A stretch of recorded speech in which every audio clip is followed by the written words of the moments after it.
Hello, my loves. Hello, hello. Hi. Hey, hey. I tell you, it's so beautiful to see, so wonderful to see your face.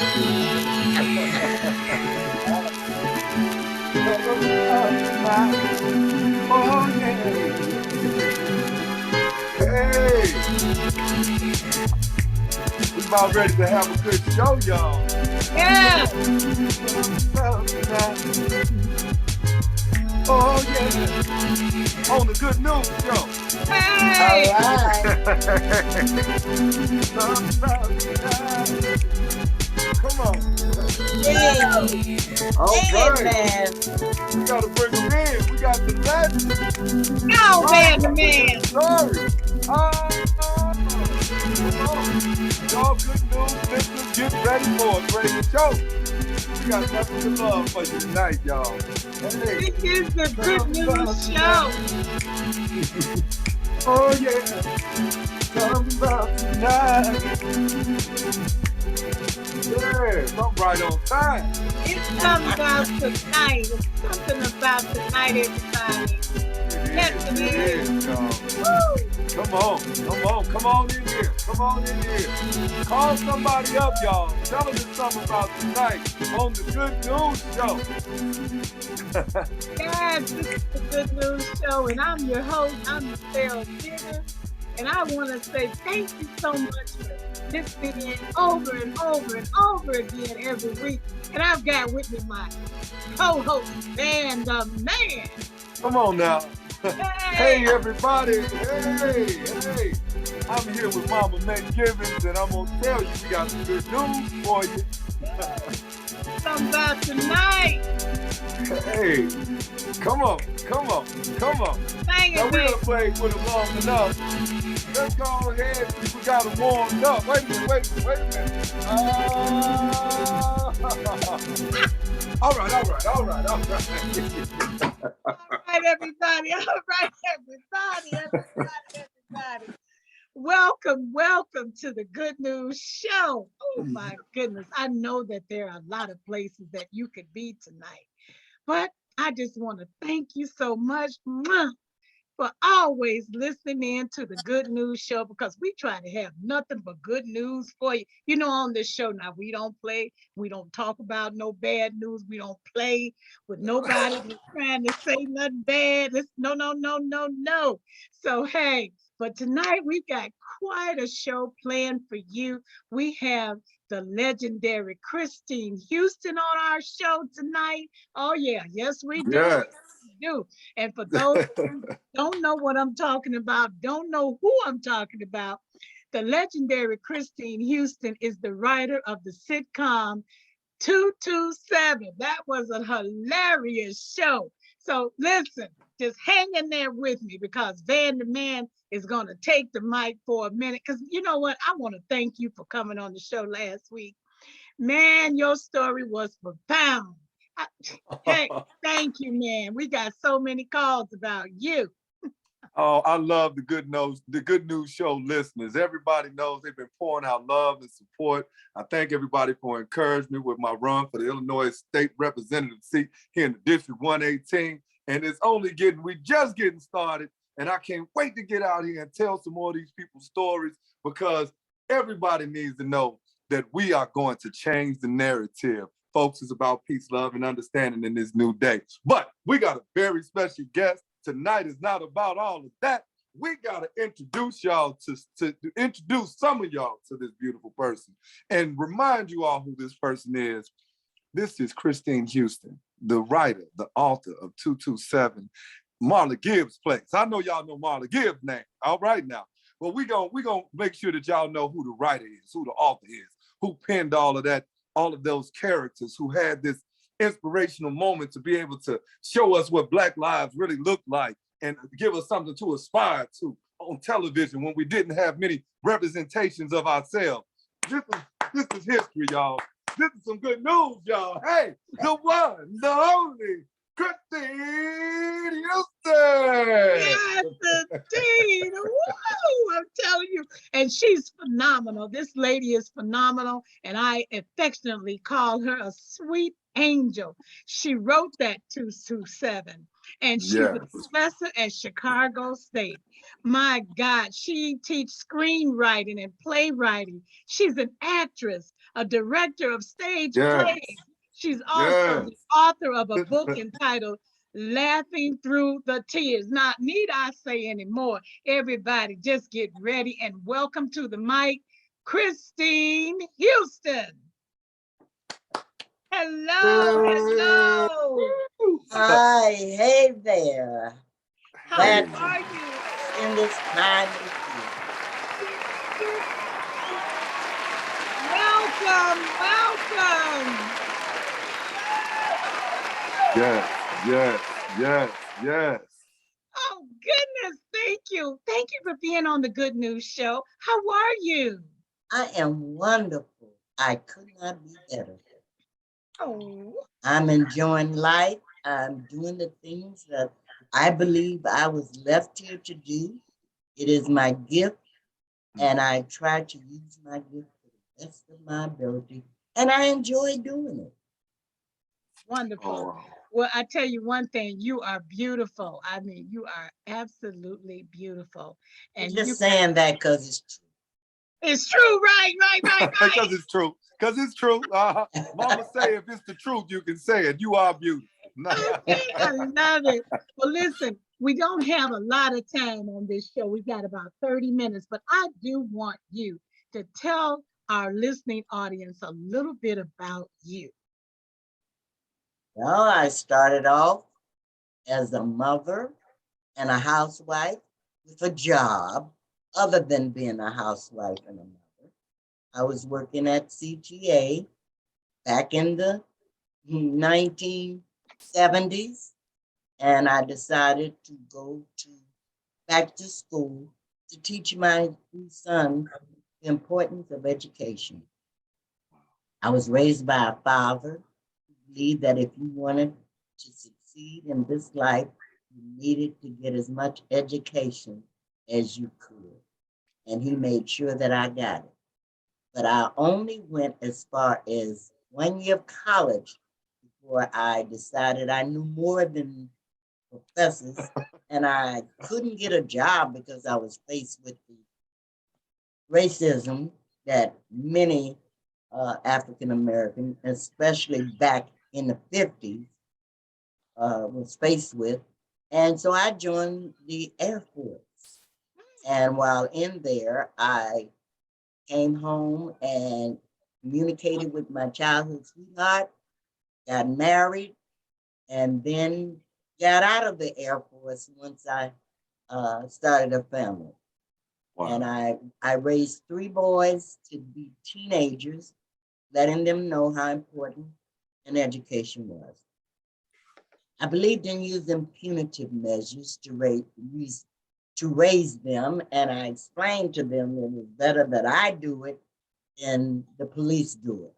So I raised them to be mindful of the rights and privileges of others and to remember the spiritual foundation that I gave them. So when they told me that I gave them too much housework,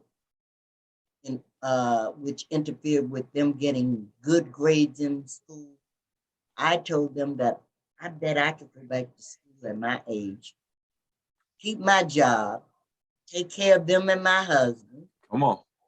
and get all A's. And they told me I was too old, that I wouldn't be able to do that. And so to prove them wrong, I went back to school. I went to junior college, Kennedy King in Chicago. Hmm. And while there, I never, ever refused a challenge. And the students there asked me what was my major. And I didn't want to tell them that I didn't really have a major. I was trying to let my sons know the importance of education. I just told them I was majoring in writing, newspaper writing. And they said, oh, if you're going to be a writer, you need to write us a play because we want to enter into a contest and we can win everything, but we never had a playwright come from Kennedy King and win anything. I said, okay. But I remember that an instructor said, in order to be successful with the first thing that you write about something you know about. Well, I knew about my childhood. I thought it was wonderful. I didn't know we were poor. In fact, we weren't poor. We had more money than anyone in the building that I lived in, by the way. And it was 227 East 48th Street in Chicago. And that's where I grew up. And I remembered that the instructor said, write about something you know about. And I knew about my childhood. So I decided to write a play about me and my best friend growing up at 227 East 48th Street, never dreaming it would go anywhere. But when God has a plan for you, you don't do anything but follow the steps that he orders. And while I was at Kennedy King, when I accepted the challenge to write the play, I wrote about my childhood. It won the contest that the students were trying to win. And it didn't excite me because I never dreamed it would go anywhere. And the next thing I knew, they had entered it into the Norman Lear and the Lorraine Hansberry playwriting contest, and it won both. Wow. And that's how I got to Hollywood. Wow. That's an incredible story. Wow. Yes. That is, While I had no idea that you had been in the Air Force and that this story was actually based on your growing up in your childhood. That is, well, I had that's to amazing. write about something that I knew about, and Yeah. I was fortunate enough to know about me. I've always known who I am. And Wow. I give thanks to God and my father and my grandmother in the upbringing that they did. He emphasized education, and she gave me the spiritual foundation that I needed. And with those two weapons, Yes. that's what got me to where I am now. Oh, how that's phenomenal story. You're I phenomenal. wrote a little book recently called From Page to Stage to Television. And it's all about the history of 227, which is what my play was called. And when it went to television, they changed it to 227. Mm. And it was okay with me because that's what got me to Hollywood. And Yeah. after never dreaming that I would get there, you never know what God has in store. Absolutely. Absolutely. Oh my goodness. Mm. Well, I have enjoyed every minute of it. And in the little booklet, it will tell you all the things that I went through before it became a television show. Because I couldn't even begin to tell you in the few minutes that we have together tonight what all I went through and what I experienced while going through to get it to be a television. Wow. we definitely gonna have to have you come back on the show. That's just it. I'd love to. Yeah, we would. It's layers to this story, and your story is so important to so many others because I'm sure that it has those qualities of persistence and that you overcame so many hurdles, especially being raised during that era when there was so much going on, so much racial tension in our communities. Yeah. I would love to hear those stories. It sounds like it's rich with history, and it paints a picture. I even see the civil rights movement going on and occurring, and things happening that really help shape who you are, who your parents were, who your grandmother was. You know, that is a tribute to that desire to strive for excellence. And I put all of that in the play. There's a scene with me and my father. Wow. And I speak of my grandmother. I don't say she's my grandmother. I make her my aunt, but I speak of her. And I speak of all the things.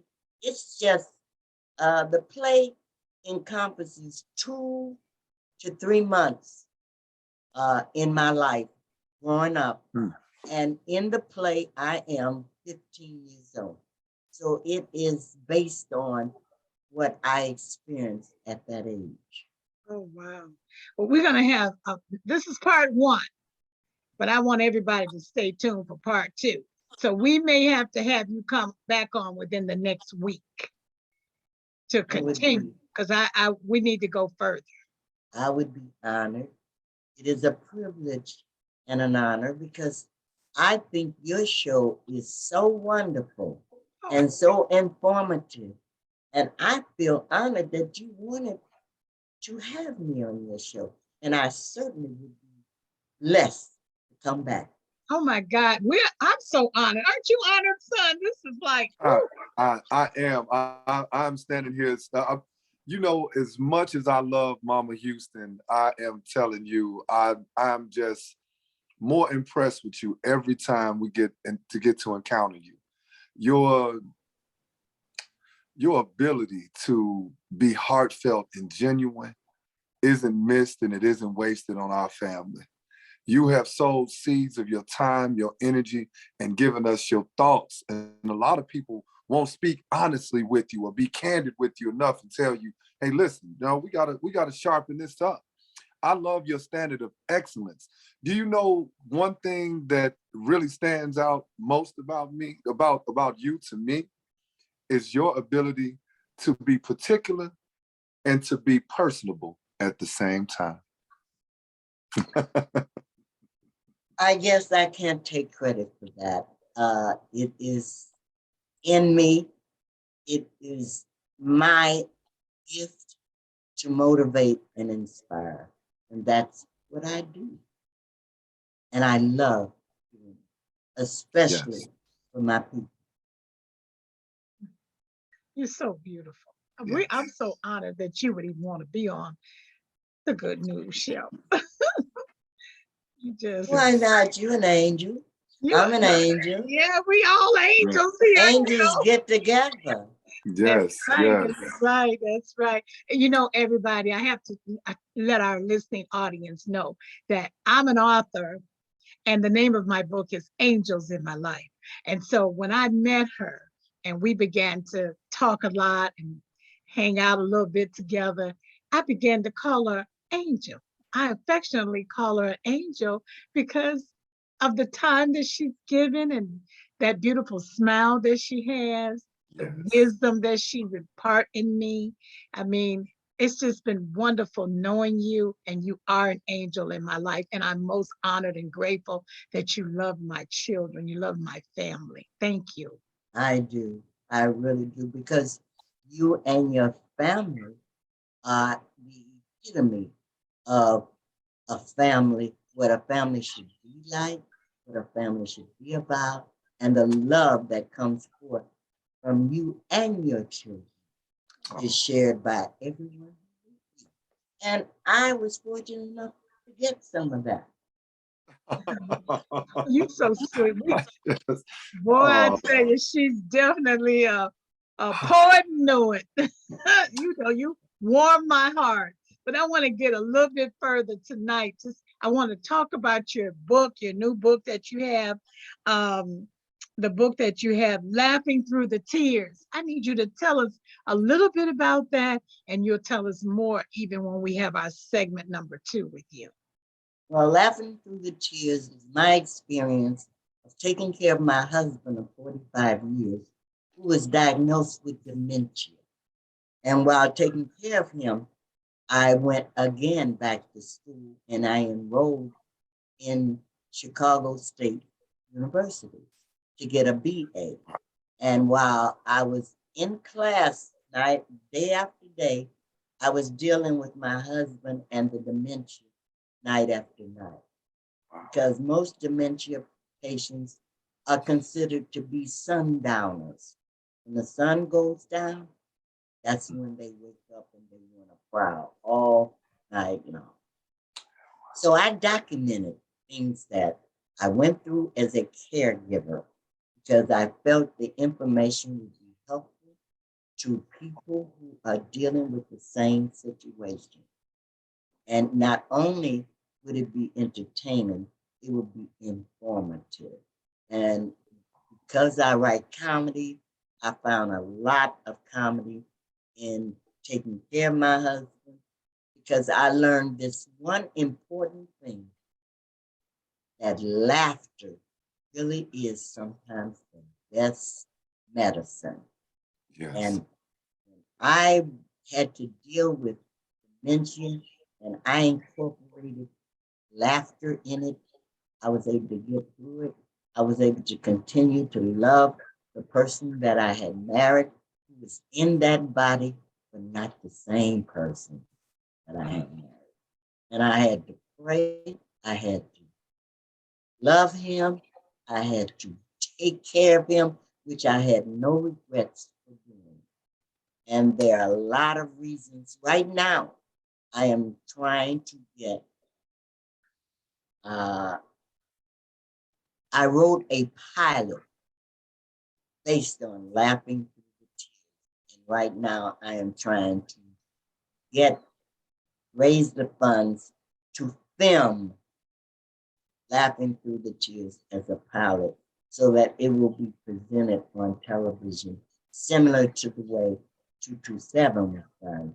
Only this would be a weekly show that would show you what I went through as a caregiver and how I survived it.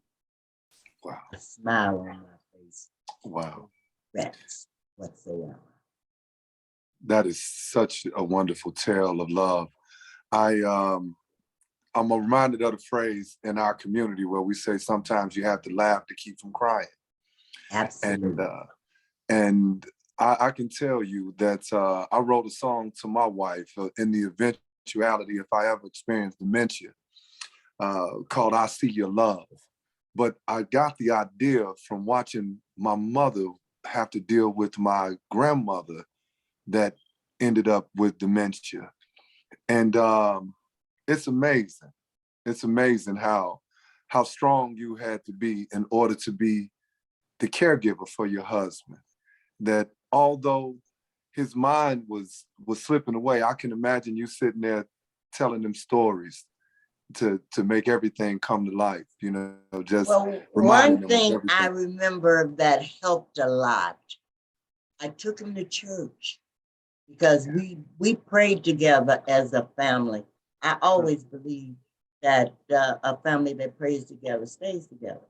And so we did worship together. So when he came down with dementia, I continued to take him to church. And sometimes he would be very aggressive. And I had one song that I could calm him down with. And that was by the Barrett sisters called Jesus Will. Mm. I don't know if you ever heard it. It may have been before your time. I might have to have you hum a few bars for me. Well, that's one thing I have to admit I can't do. I can't carry a tune in a basket. So they say you sing in the shower. And I always tell them, if I sang in my shower, my neighbors would have my water cut off. So I can't even sing in the shower. Oh. Mother, I tell you one way too much. I'm sure that your mom has heard Jesus Will. I'm sure I have, but I'd have to check it out one more time. You know, I only said know he will. I know he will because he said he will. Because he said he will, yes. Yeah. You know, but when you come back, I definitely will have heard it again. Jesus will. I'm gonna put that down. Jesus Yeah. will. And And all I would do is play that song. He could be raving and telling me he wasn't gonna eat, or he wasn't gonna go to bed, or he wasn't gonna do this. And I put on Jesus, and he would calm down as if God himself had come down and calmed him down like he Amen. waters. mm, And he said, peace be still. amen. And I truly am thankful for that song. I used to call Dolores Barrett Campbell and tell her whenever she was going on a tour to invite me, because I wanted to always hear her sing that song in person. Wow. You could just pick up the telephone and reach out. Hey, honey, would you sing that song for me? All right. Wow, that is. She knew how much I liked it, and it was by the Barrett sisters. It was 3 of them. By the Barrett sisters. I remember the Barrett sisters. I remember them. Yeah. And Dolores was the oldest. Yeah. Lead. And she sang the lead with the other 2 backing her up mostly. So, but we're gonna be singing it the next time we on. I know you're gonna have Jesus will in my spirit now. Yeah. He'll open doors that you cannot see. Yes, he will. Yes, yes. And that's your part of the gift is evident. Your gift is evident even in your caregiving. Your gift is evident even. God has been pouring stories over your life, and all you know how to do is write them down so everybody else can get a chance to see the Lord's testimony over you. Well, I did document those things while I was caring for him, and that it's all in the book, Laughing Through the Tears. Could you tell everybody how to get your book? You can get it on Amazon, or you can contact me, and I will see to it that you get. It would be cheaper to get it through me, because Amazon is going to charge you $25 plus shipping. Well, I want to get my book from you, Mother Houston, and I need mine autograph. I need mine with your autograph on it, with your John Hancock on it. Yes. Well, I'm thinking of doing a fundraiser sometime this summer where we would have Mathell's book and my book available at the fundraiser, and we would just do some kind of entertainment at the same time and sell these books. Yes. Raising his hand. Yeah, count me in. Count me in. You know I'm a ham. I love to get on stage now. Yeah, we could do a skit to raise money, like a 20-minute skit to entertain. Hey, all right now. Well, look, turn me on. I'm ready. Turn me loose. I'm ready to go. All right. I know one thing, you have some great skits, and would you tell our listening audience of some of the plays that you have written and include your main one again? And then, because some people didn't get to see the sitcom, but you did turn it into a play. So tell us about some of the plays you have written. Well, I've written 4 full-length plays. 227, I Love You, Nana, Undying Faith, and the one that I did with the 10-year-old girl. Those are the full-length plays. I'm trying to, Lemon Tea, The Emancipation of Liberty. Those are the 4 full-length plays that I've written. And I've written 19 skits, and my skits deal with everyday situations that I have humor and comedy. And I did that. I did 5 of those skits in 2015 at a theater on the north side, and it was under the title of Laugh to Keep from Crying. Oh. All And- right now. Look like I pulled that right. We pulled that right out of it. I knew that had to be a constant theme in your life. Yes, writing is my forte. Teaching others to write is my gift. Oh. And I share my gift because my thing is motivating and inspiring. That's what I do. I love it. I love it. You just gave me something. You just dropped a pearl on me. The moment you said that writing was your strength and teaching was your gift, it made me. I said to myself, my strength, my gift, my strength, and my gift. Good news, listeners. That's a pearl. I want all of y'all to be thinking about what is your strength and what is your gift, and let your gift make room for you. Mother Houston, come on, give us some more words of wisdom. Well, all I can tell you is that laughter is sometimes the best medicine, and love can heal as well as laughter. All right now. I love it. I love it. Beautiful. I believe in love because I once heard that love was a splendid thing. It is a many splendid thing.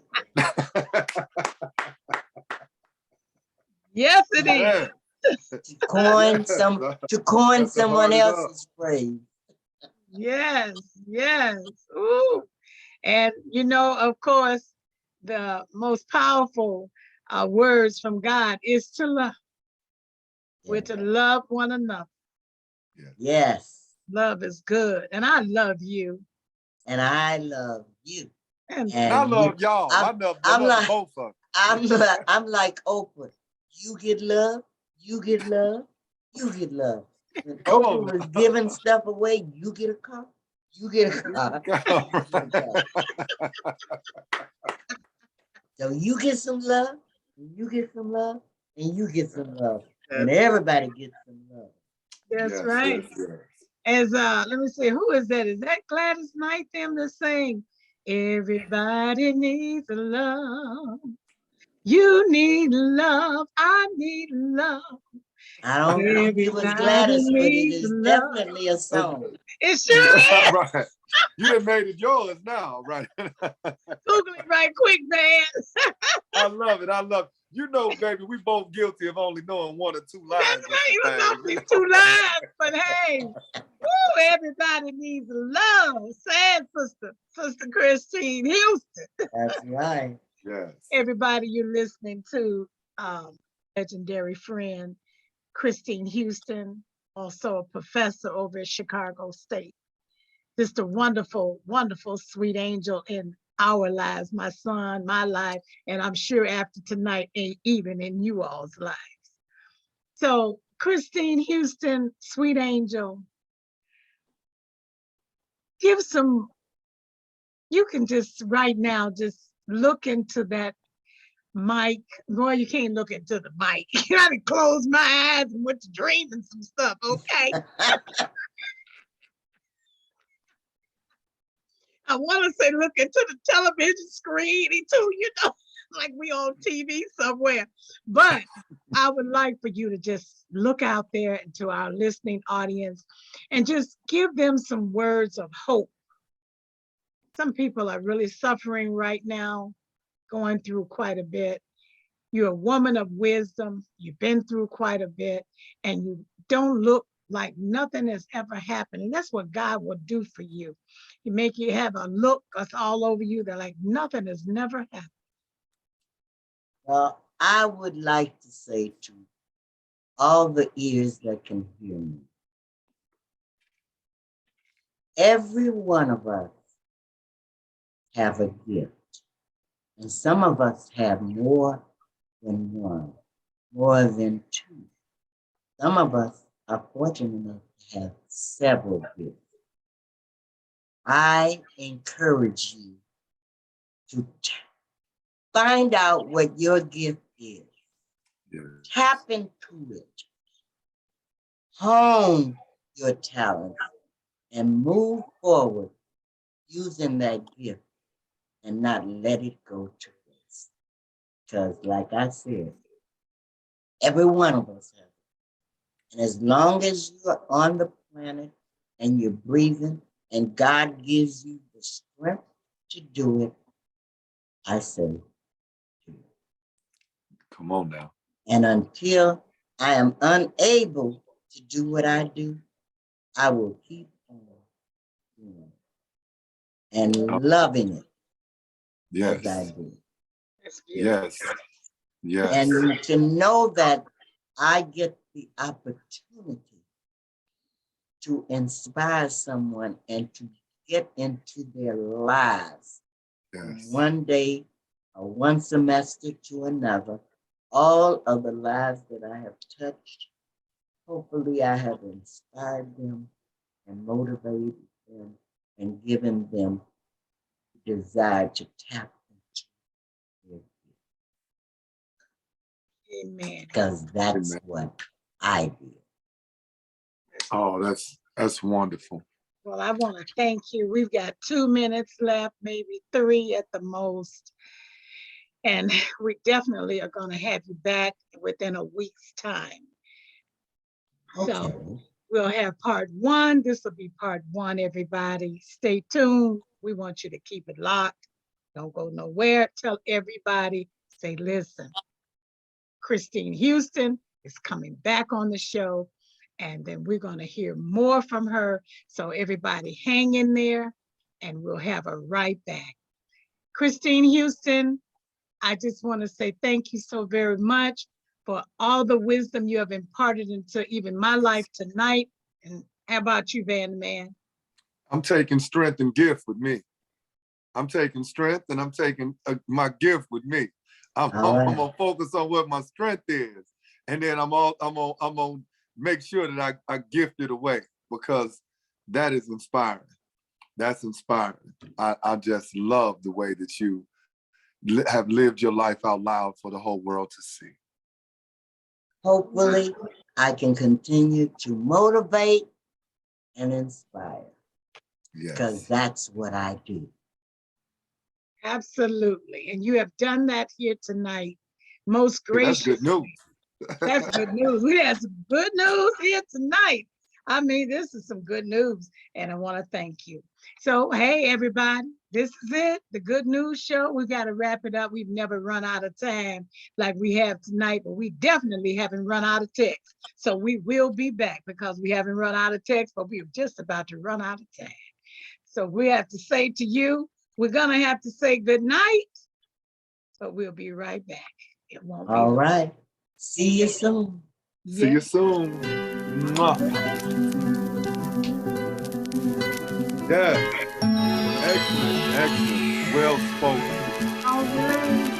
Elegant. Love, love, love, love. The story. Motivation. Yes. Woo, it's been Create. something about the night. Hey, come about tonight. Yes. It's been a good time on the Good News Show, y'all, but it's time to say goodnight. Hey, we love you. Keep coming back. Keep coming back for some more good news, y'all. Hey, come down tonight. Hey. Comes out tonight. I hear you now. Comes out tonight. Good night, good night. Nah. Good night, y'all. See you next week.